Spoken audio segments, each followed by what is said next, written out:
Hi, this is Friday. This is Hyperwave. I'm Leah Wald here with Tyler Jenks, and this is going to be a fun one. Also, it's Friday, so got to have a little fun too.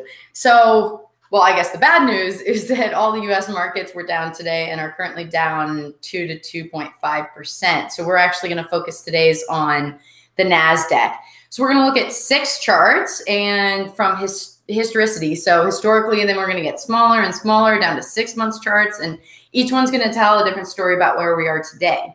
And also, Tyler's going to introduce a new system, which was originally developed and talked about with Edwards and McGee, which was that book that I posted a Twitter post about, and I'll send out more later. And then was changed by Wells Wilder Jr. and then changed around, and Tyler took that system. Sorry, that's Thor in the background. And nailed. No spoilers on how well this one worked and how brilliant Tyler is, obviously, that we all know. So Tyler, please teach us today.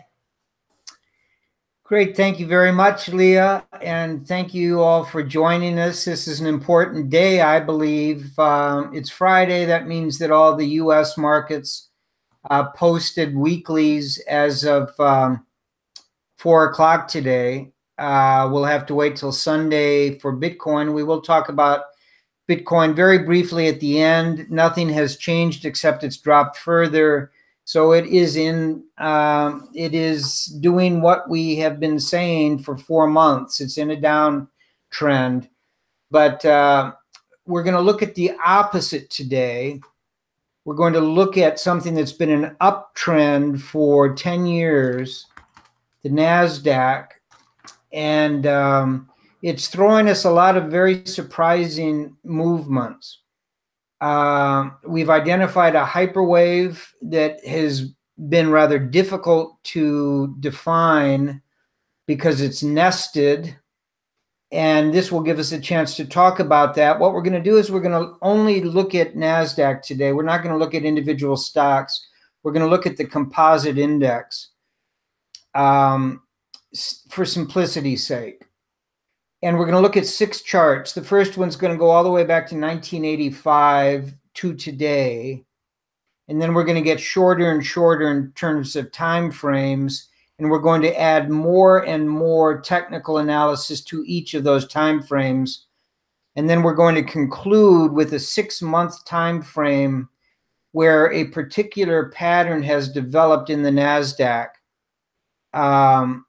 that I will talk about in some detail. We've got enough on our hands with Hyperwave and Consensio for us to get too deeply into this third system.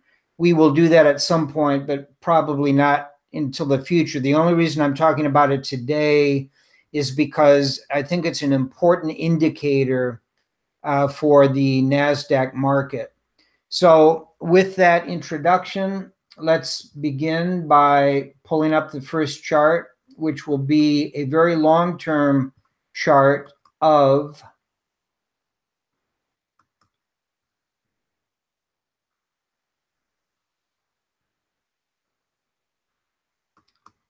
the Nasdaq. Can you see that okay? Not yet, Tyler. And I do have pictures of the broadening top when that comes up. Oh, terrific. Okay. But it's still you and your nice turtleneck today. Oh, very good. So let me try this.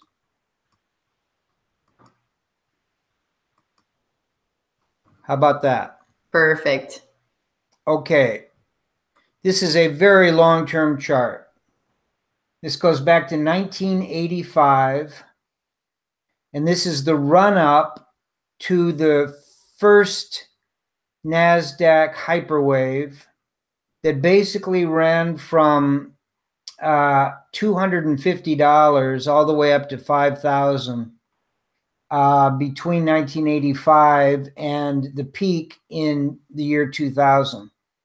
And it's a beautiful hyperwave.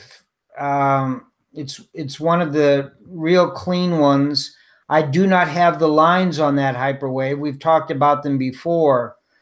But what I've done is I've showed what a baby hyperwave looks like in almost perfect fashion this is phase one back here, phase two, phase three, phase four, phase five down, phase six, and then the long phase seven. Now, when I say long, this one peaked in 2000 and it didn't hit this first bottom until 2003. So phase seven lasted almost 3 years.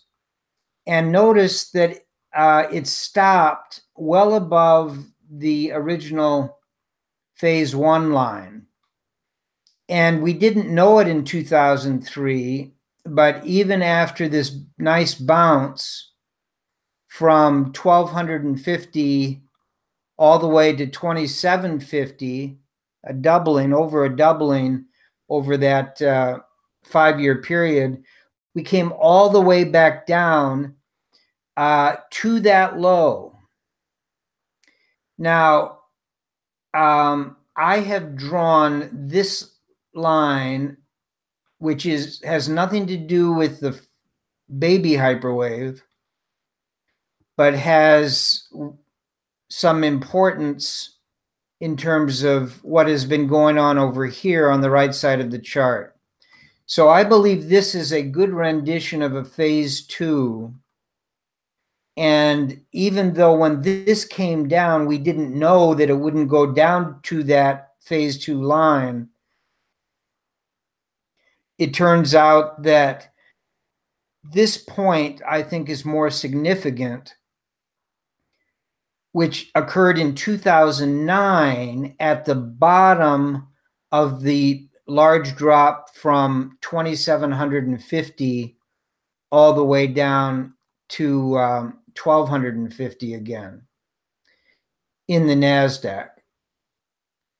But at that point, not only did the price begin to move up, and originally I thought that might be an interesting way of describing a phase one at 2,500. But this is much simpler in my mind, and therefore Occam's razor, the simpler is probably the most correct. So from that point in 2009, which spawned Satoshi, at the time he wasn't talking Bitcoin, he was talking US and world markets because of this huge meltdown in the world markets that almost took everybody under. So later that year and in 2010, he came up with his white paper.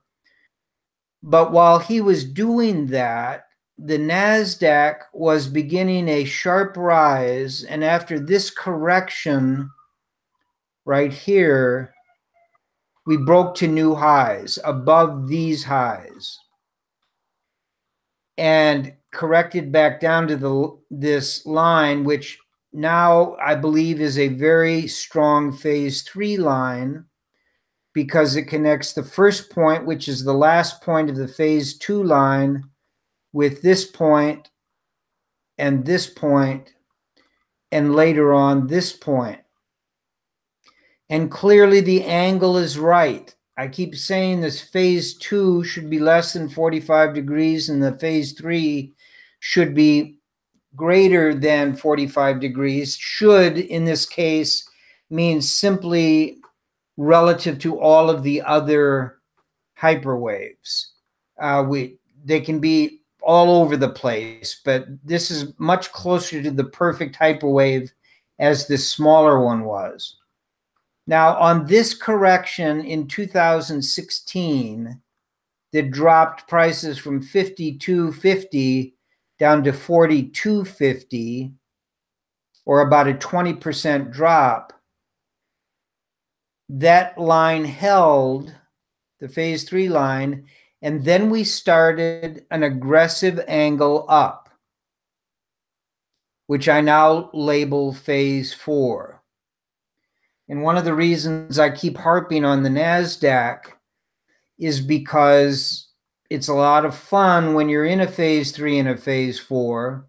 This one has gone from almost 1,000 up to 7,000 since 2010.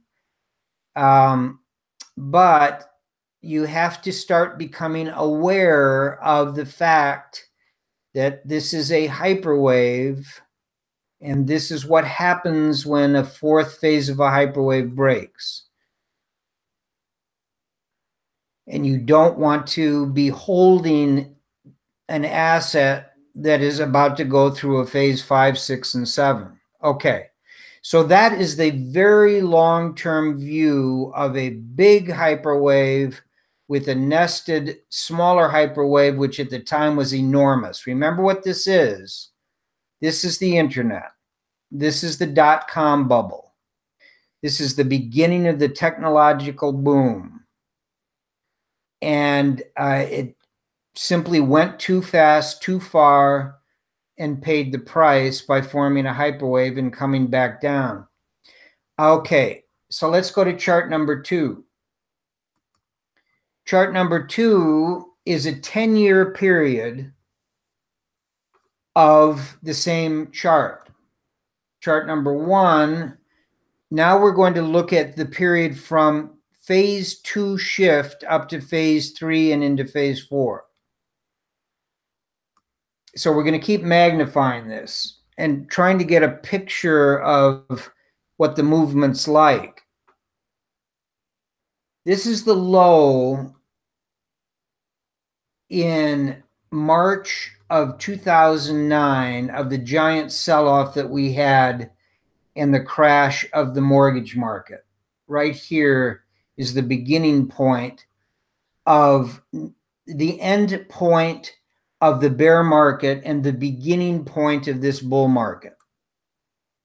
So try to erase everything that you've seen on the first chart and just focus on this. This is 10 years. And it's been a great ride. There is this consolidation period in the middle, which is rather unusual because it lasted a fairly long time, from October of 2014 almost to October of 2016. That's almost 2 years of not going anywhere, which is a little bit unusual. The only thing I've shown on this chart are 2 lines that are way too small for you to see, but you can probably see the red one, which is a longer-term moving average. Now, let me explain what I'm doing on these moving averages today with the Nasdaq. I'm showing 2. The red one is a 30-week moving average. What you don't see very well, except where there's some space, is a blue line. And the reason you don't see it is because it's lost within the price activity. And the reason it's lost within the price activity, as opposed to the red line that's far enough away from it that you can pick it out on the white background. But there is a blue line there. The blue line is 7 weeks long. So I've got a 7-week and a 30-week moving average, which you've probably never heard of. But the reason I'm using those is 7 weeks is approximately 50 days. So it's like a 50-day moving average superimposed on top of a weekly chart. The 30-week moving average is like something around a 200-day moving average, 210. So you're really looking at something very similar to a 50-day and a 200-day. But what I've done is I've reduced it down to a 7-week and a 30-week. So there's 4 times the difference in timing between the 7-week and the 30-week. 7 times 4 is 28, so it's about 4 times the spread. The reason you don't see the blue is because it's so tight with the price keeps going above, below, and so the blue line gets lost in the middle of it.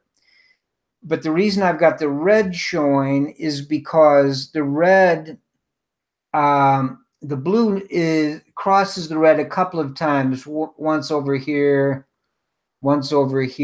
and then a bunch of times during this consolidation. So even though they're spread apart quite a bit, during periods of sideways action, they will come together. But in periods of strength, such as in this fourth phase, they don't come together. In fact, the red line is accelerating up at such an angle, but the price and the blue line is matching it step for step. So you get this space in between them, which is the perfect definition, once again, of a bull market. Okay, so all this chart is showing you, it's a visual spread out over a 10-year period of what sort of happens between a third and a fourth phase of a hyperwave. I don't want to debate today the length of 4 compared to 3, although it is a debate.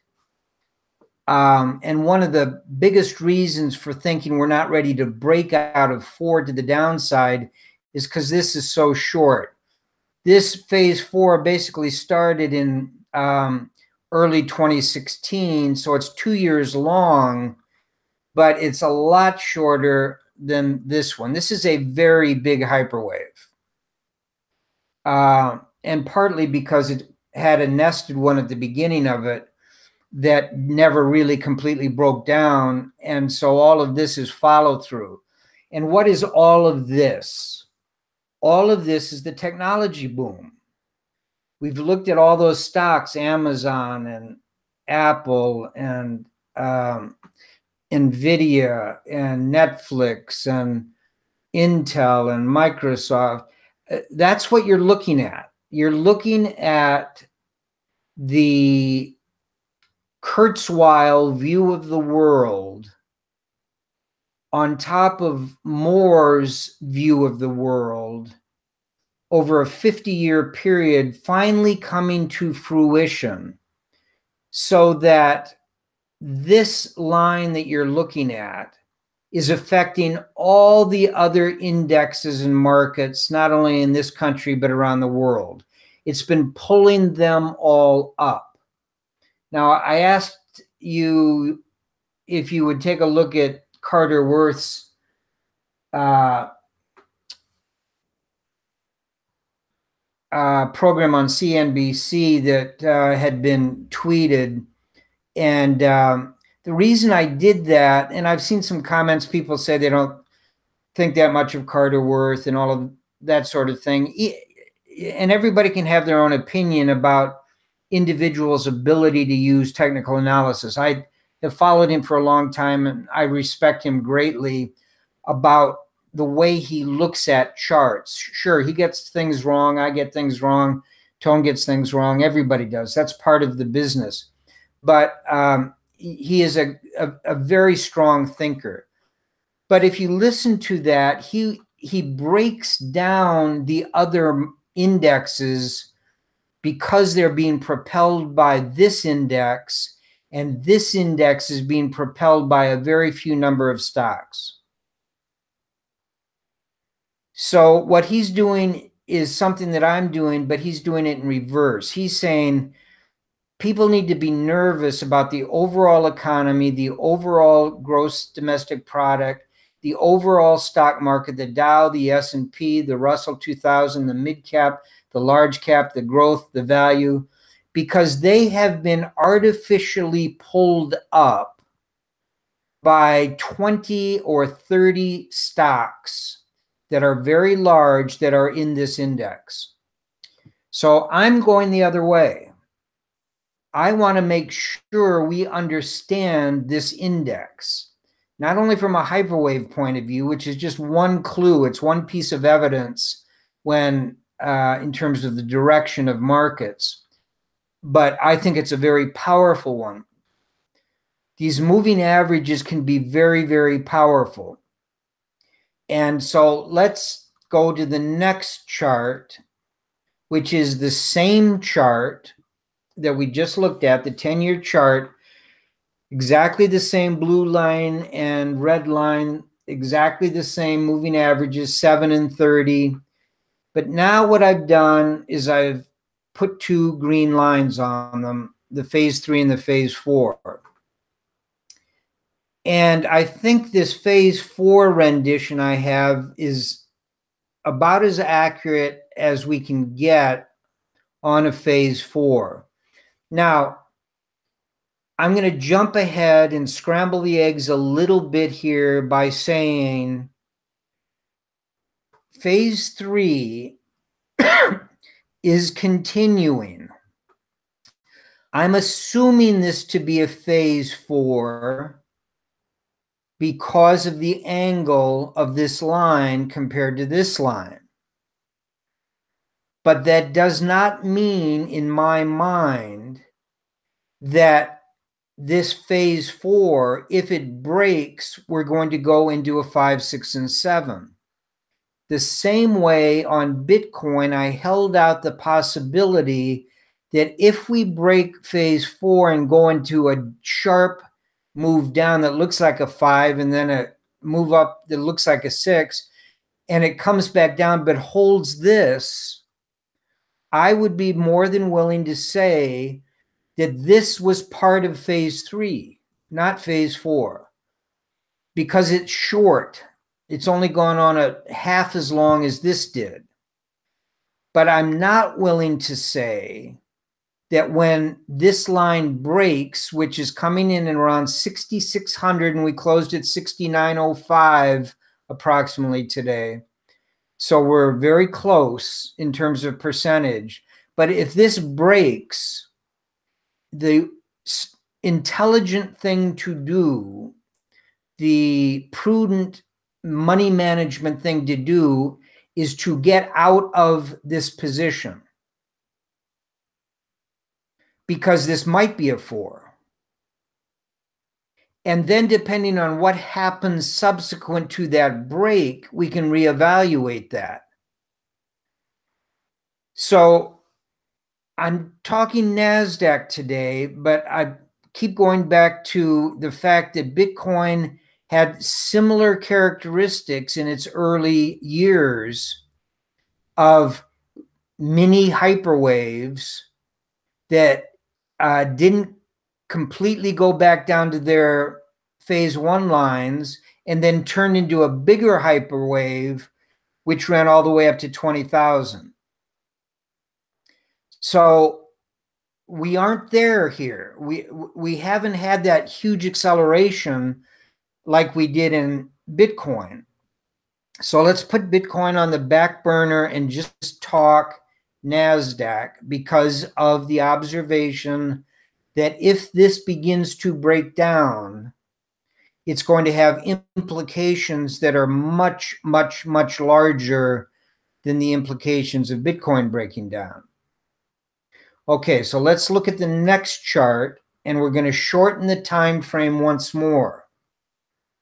Now we're only looking at a 3-year chart going back to 2015 in April, the same place we are here. Exact same chart. I've taken off the phase 3 line. We're only looking at the phase 4 line. But we've got our 2 moving averages, which should be coming a little clearer now that everything is spread out a little bit.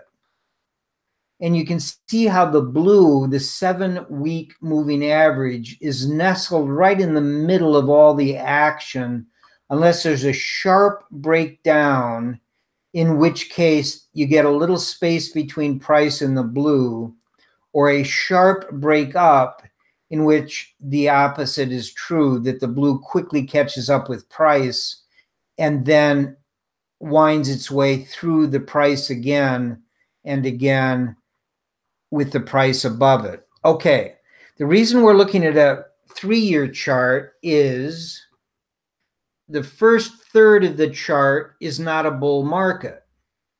We know we were in a bull market back in phase 3, but the first period here is flat. And because it's flat, a bunch of funny things are going on. going back to this chart, this is what we were talking about, this flat area. And when things flatten out in any thing designated in price, what happens is what we've been talking about briefly in Consensio, in terms of things start breaking down relative to the definition of a bull market in an up market, or breaking down relative to a bear market when the market's been going down. This is what a bull market looks like. If it's in a hyperwave, you've got this big green line underneath everything, including all the moving averages. If you don't have a hyperwave, then what you have is this activity, which is three lines moving up: the price line, the blue moving average line, and the red moving average line. And the price is generally above the blue line. The blue line is, in this case, always above the red line, and that's the definition of a bull market. And it will be, and it will continue to be, and there will be a lot of things that start happening over here relative to the red and the blue line in the price, and the green line because it's in a hyperwave. So that the reason I'm going into this sort of detail is so you can begin to think the way I think, or at least evaluate the way I think in terms of the way you want to deal with your money. What I mean by that is, it's not all or nothing. It's not jumping in or out of something because a line breaks. There's a sequence of events that must occur before it becomes more and more significant, and you get more and more evidence as to what's really happening. Okay, that will become a little more apparent by going to the next chart. Once again, we're looking at the same 3-year chart that we just did, but now I've added one more element to it. Everything else is the same, 2 more elements to it. I've thrown in these dotted lines, or excuse me, these dots, which, if you've listened to some of our other presentations, is a technique that was designed by Wells Wilder Jr. that is called the stop and reverse point. And what I always do when I'm looking at some large trend, I like to be able to underlie those trends with green lines if they qualify as a hyperwave.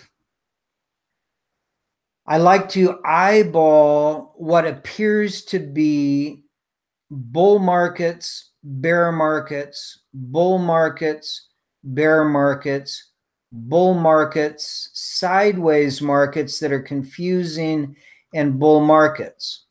And you can do that very quickly on any chart. The longer the chart, the better.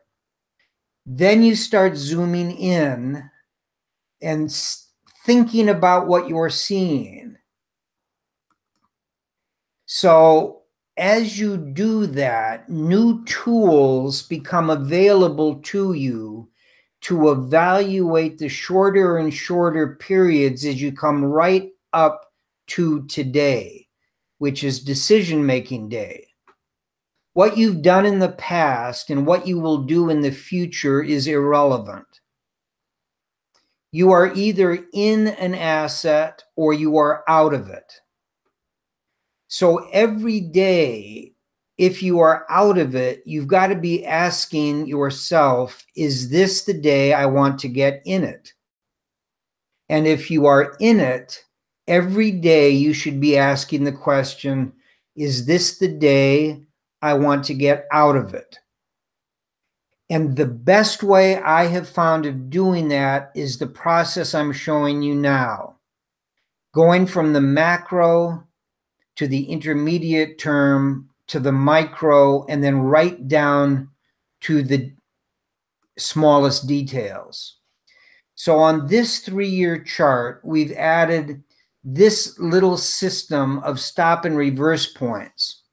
And if you will notice during this flat period, as the red and the blue lines crossed once, crossed twice, crossed 3 times, crossed 4 times, crossed 5 times before moving back into a bull market, the stop and reverse points did exactly the same thing. They went from under the price to over, under to over, under to over, under to over, under to over, and then finally broke out with all of these being under the price, short consolidation where the stop and reverses were above for 4 weeks. And then look at this string of dots that told you you had no worries at all. Here is 3 weeks of sideways action. So you go, well, maybe this is the day I should step aside, until you look at the blue line being above the red line, being above the green line. Oops, that's a bull market. No reason to step aside. And 3 weeks later, the stop and reverse got going again and stayed and stayed and stayed up until the very top. And now we're beginning to do something different within this circle. And what that circle is happens to be a pattern that was identified back in the late 1940s by the authors Edwards and McGee, the 2 PhD professors from Caltech, who wrote a book about technical analysis of the stock market, of stock prices. Tyler. Yes. If you want me to switch to my screen for a second, I have it up. If you want to. Terrific. Can you see that? Do that. No, you're good. Can you see it on the screen? Oh, there you go. Yeah. Terrific. Is that the correct? Yeah. Excellent. Okay, what you're looking at on the screen, on Leah's screen, is from the book by Edwards and McGee 70 years ago. And it's called a broadening top. And I'm going to explain that in some detail, but all of the things, that's not true. A great majority of the technical terms that are used today were originally described in this book: double tops, triple tops, flags, pennants, symmetrical triangles, all sorts of stuff on moving averages. And it is the Bible for anyone that really wants to understand the kind of things that I'm talking about and Tone talks about and others that use technical analysis all the time. So thank you for bringing that up, and I'll switch back to this one.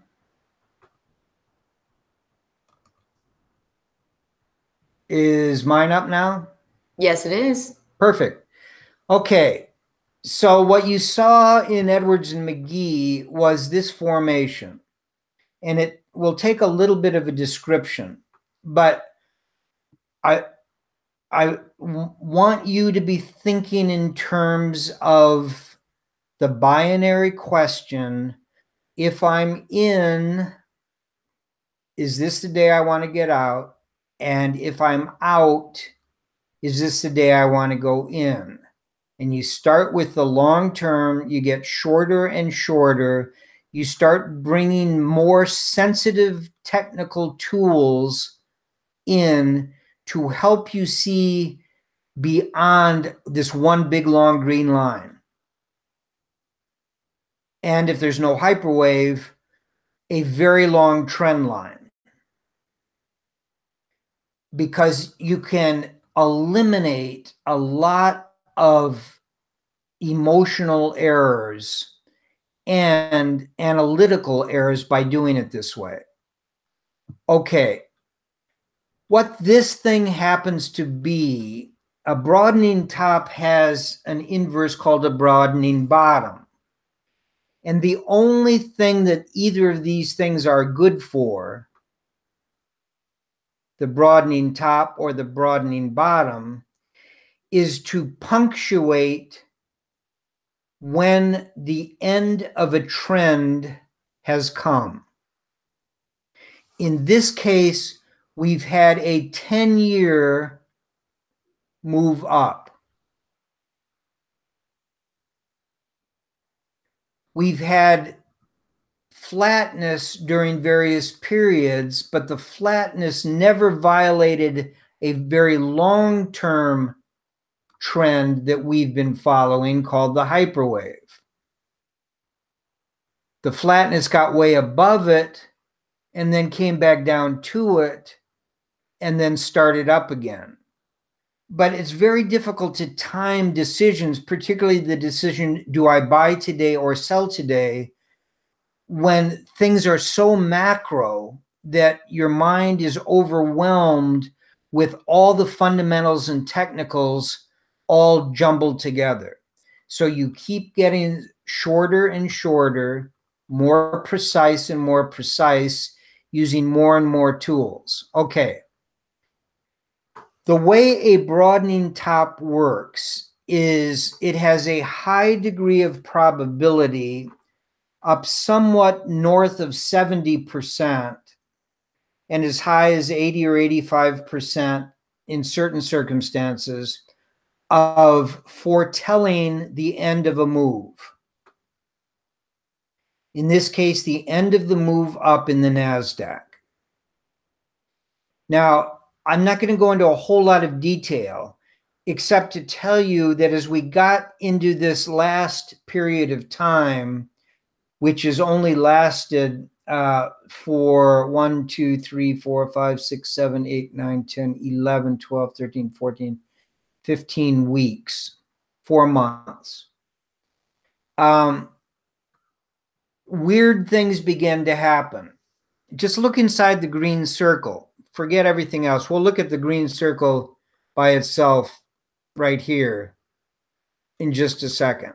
But I want you to look at, with some perspective, what's in the green circle compared to everything else on this chart, the price chart. And what you see or should see is wild volatility up and down in terms of very large moves, very large candles, both red candles and white candles, compared to all of these candles going back 3 years. All of a sudden, something is beginning to happen.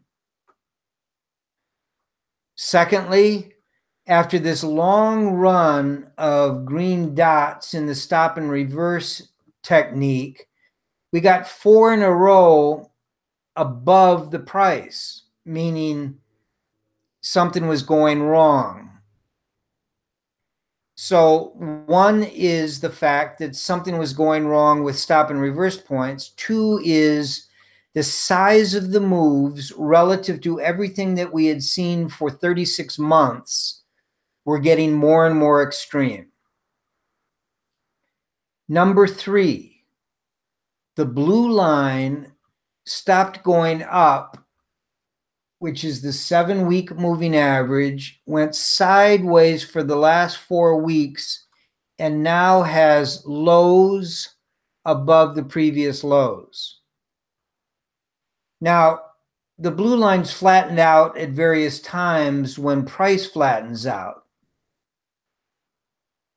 But it's very unusual for it, except back over a long period of time that's gone flat for it to exhibit that sort of action that stops it in its tracks and begins turning it down the other way.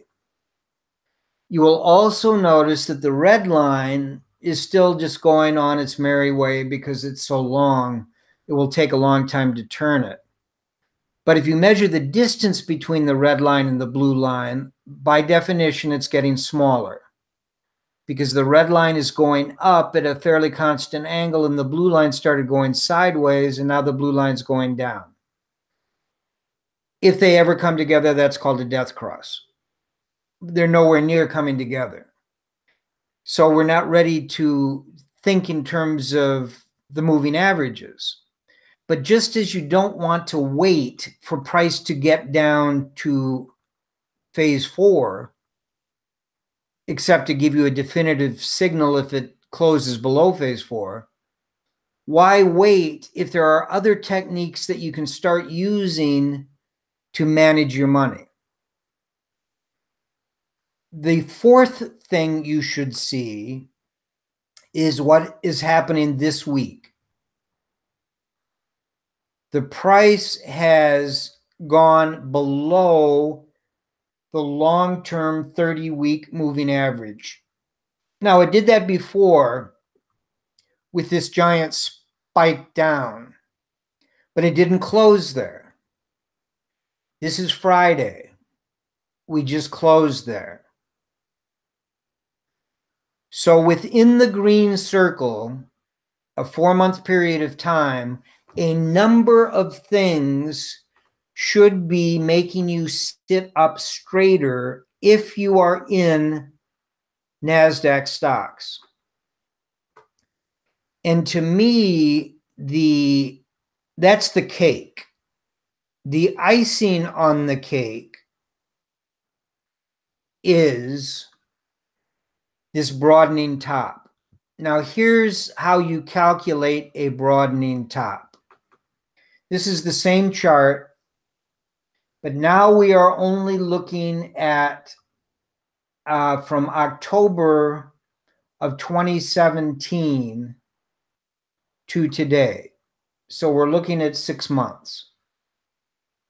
And within that 6 months, this was the green circle, basically, in which all that stuff was happening that you can still see on this chart. You can see the extreme size of the moves. You can see the blue line slowing down and now gone lower than 2 weeks ago. But this is what I want you to focus on, these 5 green numbers, 1, 2, 3, 4, and 5. That's what defines a broadening top, or the inverse of it down at the bottom after a long bear market is called a broadening bottom. And you can do it very easily. After a while, you can pick it out in any stock or any commodity or anything very quickly. It always comes at the end of a big move. So you can start thinking about it in those terms. But here's what you need to get one. First of all, you need a 1, which is simply a price that closes above the week before and the week after. Now, you can't put a 1 on during the week it's going on. You've got to wait for the next week. If the next week is lower than the week before it, you can put a 1 on this. That's the first step of a 5-step in the broadening top. The second step occurred the very next week, right here. Because 1, 3, and 5 are all on the top, 2 and 4 are all on the bottom. On the bottom, 1, 3, and 5 are on the bottom, and 2 and 4 are on the top. But follow with me. In the second week, you can't put a 2 on unless it is lower that week than the week before it and the week after it. So you couldn't put this 2 on until this week occurred. When this week occurred, you can see that this was below this and this. Therefore, you can put a 2 on it. Now you've got 2 of the 5 things necessary for a broadening top, and they happen to come right together. That's very rare. Usually they're spread out by a long period of time. But clearly they don't have to be. Okay, now we go into the next week.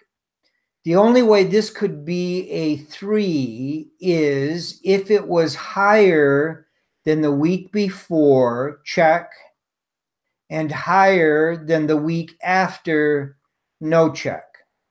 So this cannot be a 3. So you move on to the next week. The next week, if it's higher than the week before, check, and higher than the week after, no check. You could put a 3 on there. You can't, because this is higher than this. Go to the next week. Same thing. It's higher than this, but it's not higher than this. This can't be a 3.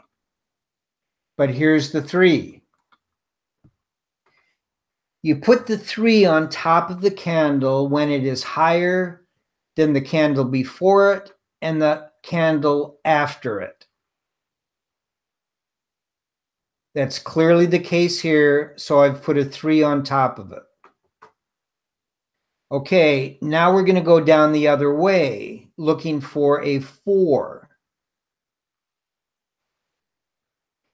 The 2 and the 4 are defined differently than the 1, 3, and 5. The 1, 3, and 5 have to be higher than the previous and the following candle. 2 and 4 must be lower than the previous and the following candle. So here we are lower, so check. Wait till the next week, no check, because this is lower than this. Therefore, we can't put a 4 under this. But the very next week, we've got the 4, which happens to be the giant down week that scared everybody, 1,000, 1,300 points, whatever it was, on the Dow interweek, and then came back up. Now, on Hyperwave, I've got different rules. On the Hyperwave, I don't use the wicks. I use closing prices. This is much simpler. It's simply the highest level or the lowest level reached by any of the candles. That way you don't have to keep looking and figuring and stuff. It makes it very simple. Okay, so 3, this is not a 4. This is a 4. Why? Because this is lower than this, and this is lower than that. So the low on this one is lower than the low on the next week. You can't put a 4 here until you see what happens the next week. Once the next week is finished, you can go back and put your 4 there, and now you start rubbing your hands together, because this very well might turn out to be a broadening top, which will give you evidence to go along with all the other evidence that the other systems are giving you. So now we start up from the 4. This can't be a 5 because this one's too high. This can't be a 5 because this one's too high. This can't be a 5 because this one's too high. This can be and is a 5. It's a 5 because it is higher than the bar in front of it. And the next week, when we got this big drop, we were clearly capable of putting a 5 here. And we did And that is the end of the broadening top. And all of a sudden, this gives you a lot of evidence that things are not going well for the Nasdaq. Now, you don't need any signal after a 5 to get out of a position. Once the 5 is established with the close of this week, even if it closed down just a little bit, that gives you evidence that you are on the wrong side of this market. And look how far up you're getting that signal. You're not having to wait to break moving averages. You're not having to wait for moving averages to cross. You're not having to wait to come down to a hyperwave line. It would be nice if those things happened simultaneously, but because they measure larger and larger forces and power, they occur at different times. This is one of the few systems I know of that can get you out almost precisely at the top of a move. Now, I did not say it was 100% accurate.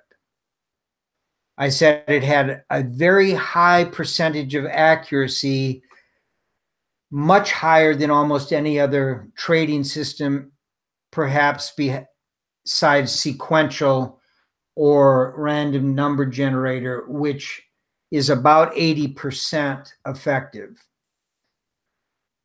But this is measuring something very different.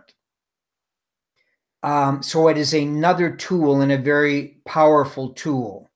I won't go into all the details of how you can use it, but it helps you to answer the question, if I am not in this, is today the day I want to buy it?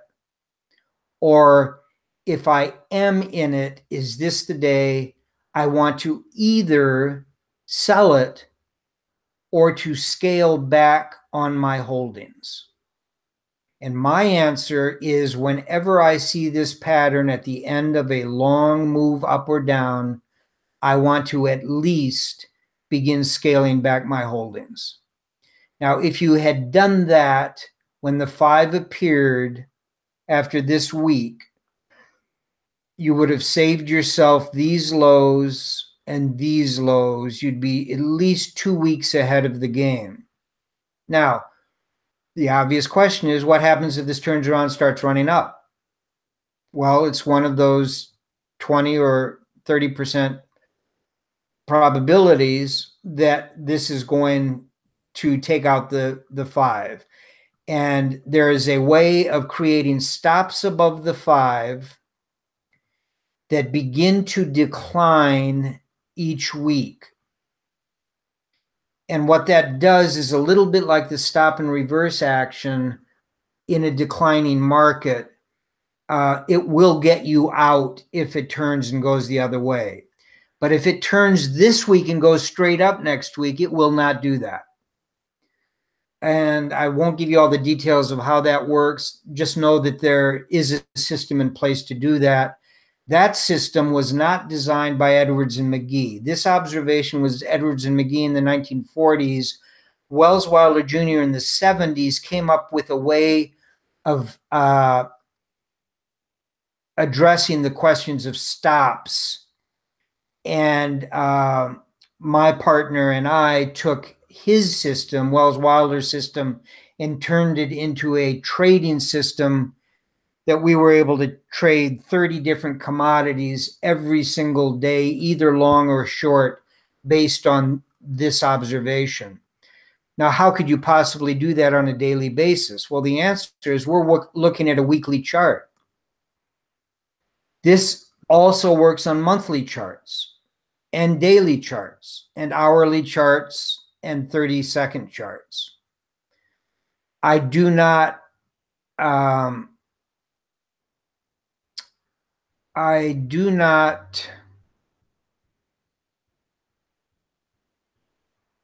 believe that you should waste your time using this system on shorter and shorter time periods. It's simply too much work. You won't do anything else with your life. But on these big moves, on Bitcoin, on Nasdaq, anything that's been in big trends with or without hyperwaves, this is a tool that you can use at the end or what you believe might be the end because of other things you're hearing or seeing or reading or analyzing. The potential end of a long trend. You get a broadening top fairly often and a broadening bottom fairly often. So that's what I wanted to cover today in terms of the Nasdaq. I have just gone through a bunch of charts over various time periods. Yeah, there you go. Over various time periods without drawing any conclusions. So I will start drawing some conclusions. The Nasdaq is very close to breaking down not only short and intermediate term, but long term. We won't know that for sure unless it takes out the hyperwave line, which is 5% lower than we are right now. But we lost 2.5% today. Just 2 days like today, and we will be on the hyperwave line. So heads up in terms of the long-term trend of the Nasdaq. But that doesn't diminish anything I've just said about the intermediate and short term of the Nasdaq. We've looked at some of the constituent parts of it, and they're in trouble. They have not broken hyperwaves, but take a look at all of these other tools and techniques, and you'll see moving averages coming together, moving averages rolling over, lower lows being put in with some stocks, lower lows being put in various ways, new closing lows taking place. These are all signs that this is not the same as the previous 10 years. Something is going on. If you are in it, if you have exposure to it, it would seem to me to make a lot of sense to begin scaling back. And how you define that, what you're comfortable with, is up to you. I do it my way. You can do it your way. I do it for my clients in a very specific type of progression. Progression in and out of positions, not all in, all out. So that's my view of the Nasdaq. If that view is correct, it will spread to the other major indexes. And if that is correct, it will spread to all the world markets. So this is the type of analysis I used back in 2000 to protect clients' assets in the coming 3 years. This is the type of analysis I used in 2007 and 8 to almost completely protect client accounts. And I meant to show you this before, but I'm going to bring up one other thing that has nothing to do with the Nasdaq, but it has to do with what occurred in the 2 years prior to Satoshi writing his white paper. All of this ties together. Everything we're talking about. Bitcoin is a big part of this story. But what I want to show you is what you can do over a fairly short period of time when you see things happening like I have just demonstrated to you is happening in the Nasdaq. And to do that, I'm going to show you 2 of my portfolios in the year 2008. One of them begins on January the 1st of 2008, before the meltdown. The other one I will show you is December 31st of 2008, after the meltdown occurred. So you're going to see what a portfolio looks like before and after bad things happen. And to do that, I will briefly go once again to screen share.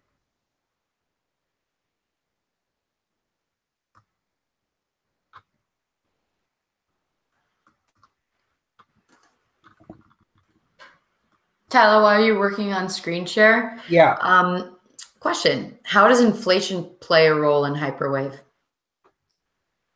How does inflation play a role in Hyperwave? I don't know. What I mean by that is I can answer a bunch of different ways, and each of the answers would be correct. But it depends on what the hyperwave is in. Some things move inversely. I'm screen sharing now? Yes, but it's... Okay, I'm going to keep talking and answering that question, but I need to pull this up. Okay, I'm going to pull this up. I did pull this up, and now it is up. Okay, back to the inflation question. You can be looking at this chart. This is the portfolio for clients that I had on December 31st of 2007.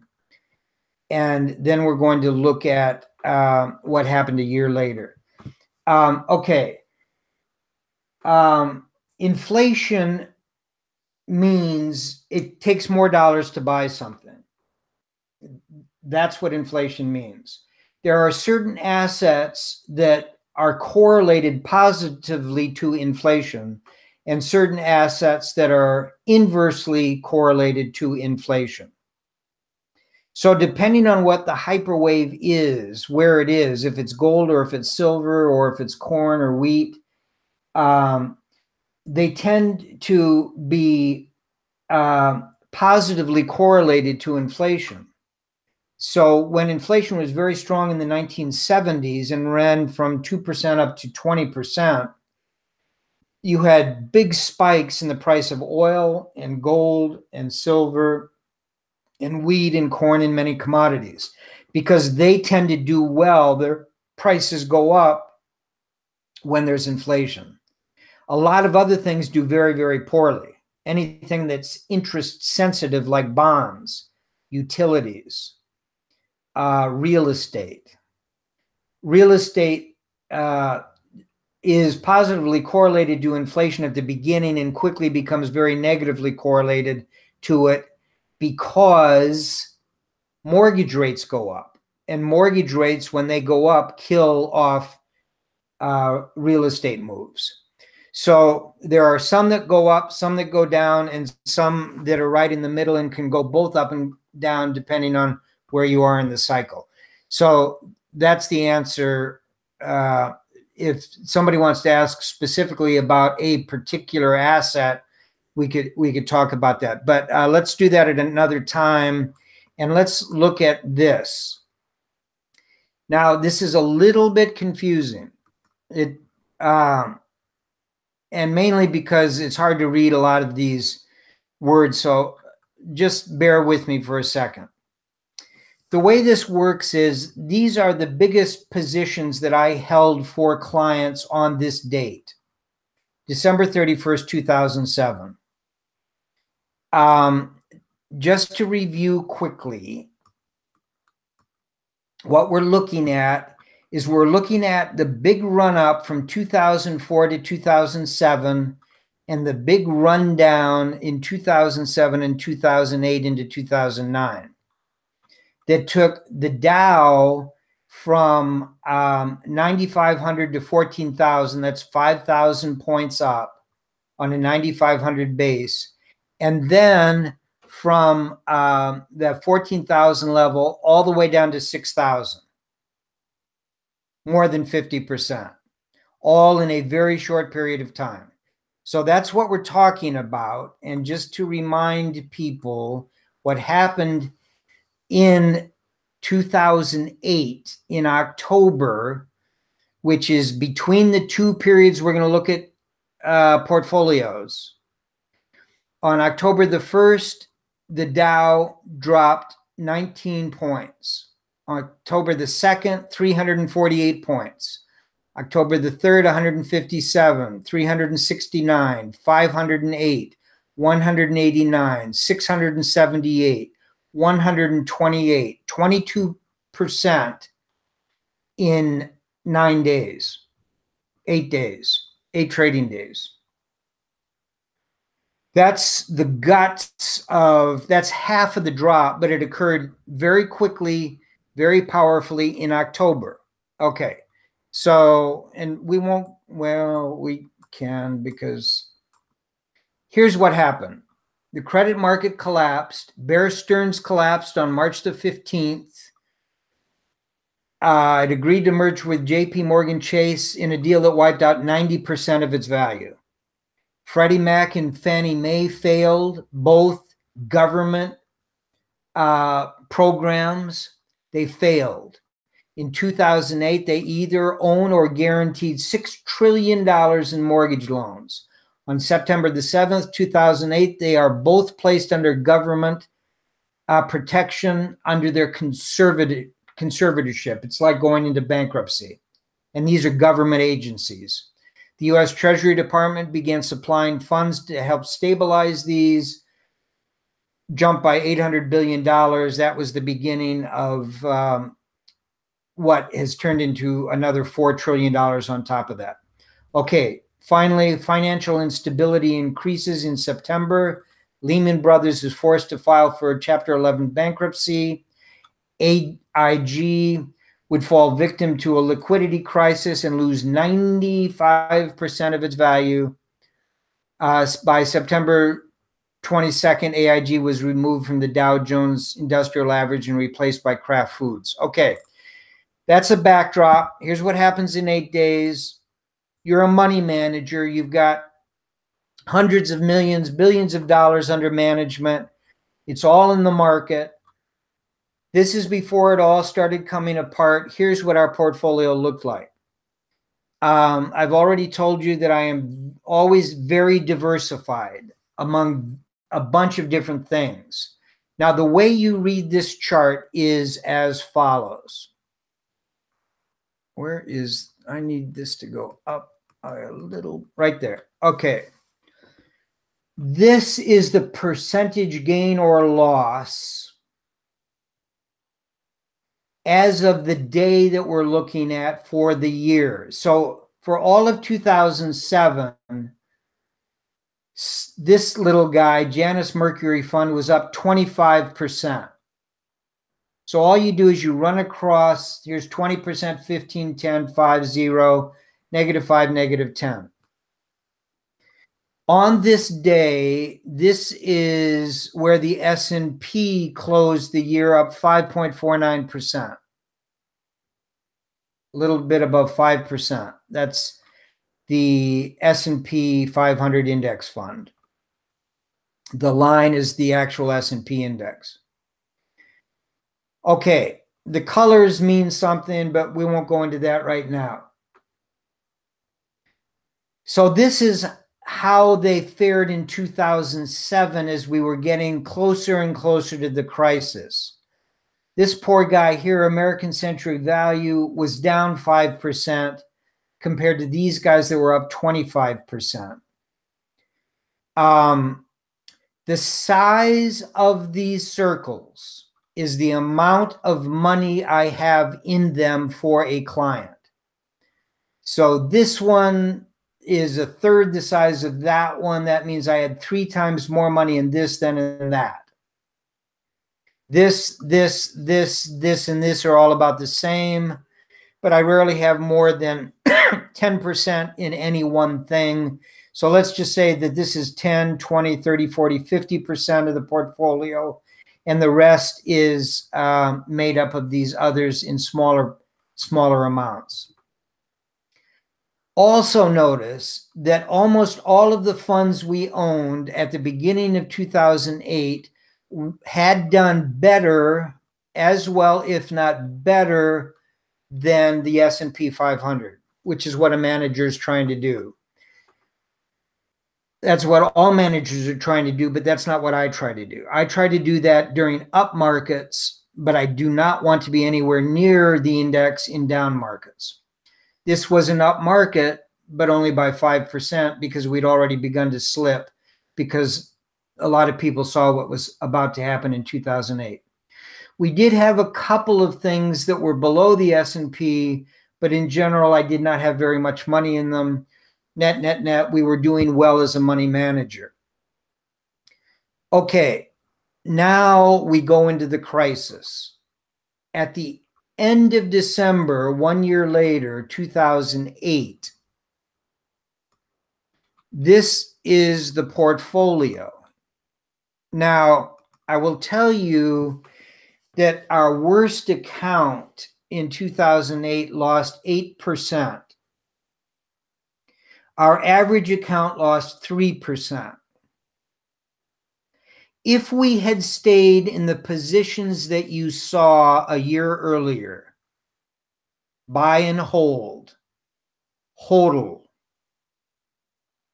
we would have been somewhere down around the S&P, which was down for the year 2008, 35%, or probably close to the Nasdaq, which was down over 40% for the year. But we did not stay in the same positions. What happened, I'm going to go back very quickly to this without confusing everybody. I forgot to give you one other important thing, which is across the bottom. I keep track of the average capitalization of all the stocks in all of these funds or ETFs that I own. And this is a plot of it. This equals $10 billion, which is considered a small to mid cap area. This one, Ridex Precious Metals, is about 5, which is a small cap. Anything between about $2 billion and $7 billion is small cap. Mid cap is considered between about 10 and 15, maybe up to 20 billion. Once you get above 30 or 40 billion in average capitalization of the companies being held within these structures, you're getting into large cap. Here's the S&P 500. At the time, it was about $52 billion average cap size for all of the stocks in it. And then you've got some like this one, 100 billion is the average size of the company within Dreyfus Appreciation Fund. Okay. So the other thing you notice that we were doing is we had almost all of our money in smaller companies than the S&P 500, which is one reason so many of them were doing well. If you go back and look into history, what happened in 2005, 6, and 7 in terms of small cap stocks. Okay, here we go. 12 months later, same client, which happens to be all clients because I use models for all clients. If a client picks equity, this is what they get. If I've got 1,000 clients in equity, they all have this portfolio. It's not the same as a portfolio that's balanced or that is a growth in income or an income only kind of an account. So they're all different, but they're run by these models. Okay. Here is after all those terrible things we just heard about that occurred in 2008. I have bought gold and silver along with that little Ridex precious metal fund that we had. I bought an ETF called the SLV, which is silver, and GLD, which is gold. They are ETFs that only own gold or silver bullion. Ridex Precious Metals owns mining companies, gold and silver mining companies. So these were up between 0 and 10% up for the year 2008, close to 10% if you take all three of them. Remember, the S&P was down 34% in this 12-month period. I also own a huge position in this called Ridex Inverse S&P strategy. What this does is it moves inversely to the S&P. The S&P ended the year down 34%. This thus ended the year up 34%. I also put on double short positions in the S&P and the Dow Jones Industrial Average using ETFs. So that somewhere along the way between this chart and this chart, we eliminated a number of positions, and I did not do it on March the 1st or July the 2nd or August or October. I did it as each of the individual technical pieces broke down, as I just showed you with the Nasdaq as we sit here today. So that by the end of the year, this was the portfolio, and it resulted in these pieces totally negating the pieces that we held on to that were small pieces, plus the fact that we found a couple of areas that were actually running counter to the market during 2008, and we took advantage of those. I'm not showing you that to brag. I'm showing you that is a system of thinking. Is this the day I want to buy things I don't own or sell things I do own? And the process that you must go through in weighing through all of the ancillary information that everybody gets bogged down in when trying to make decisions about what to do with a portfolio. So I finally got that in. I've been wanting to talk about that for a long time, but I think it gives you a much better perspective how all of these pieces like hyperwaves and sequential trading systems and broadening tops and moving averages and relative strength indexes and MACDs give you clues. And when they all start acting in approximately the same way, then what happens is you can start making very intelligent decisions about your money and about what you're doing. And I'm sure we've got questions. Hey, Tyler. So we do have some very interesting questions, but I think everyone, you kind of stopped asking questions since Tyler pulled up his charts. So I think as of right now, we can end it. And then if you guys want to send in questions, I'm looking at your live screen over on my other monitor, then we'll answer them in the next one. But yeah, that would be great. As I say, we go through those questions.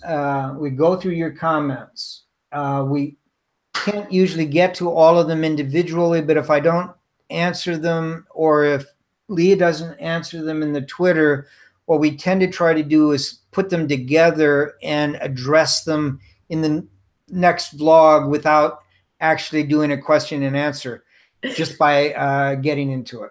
Tyler, I like when you call it the Twitter. Yeah, the tweeting. All right. Well, everybody, that's it for tonight. Happy Friday. Thor's rolling around back there. Thank you again for watching. And you guys are the best. Have a wonderful weekend. Tyler?